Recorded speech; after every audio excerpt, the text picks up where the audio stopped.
যে এই আওয়ামী লীগ সরকার হুজুরের ঘরক দেখতে পারে না, এক বন্দি করে থুইছে অকে কেন হুজুরেরা কি মানুষ না ফেরেস্তা সেটা কথা গৌতম?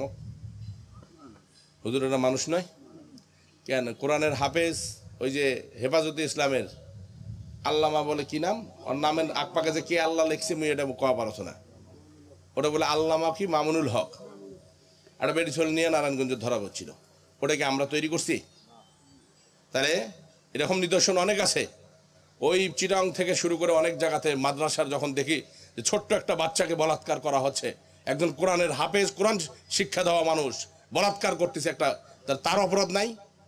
তার শাস্তি হবে না? তার শাস্তি যদি আওয়ামী লীগ সরকার করে থাকে অপরাধটা কোন জায়গাতে আমাকে সেটা বলেন।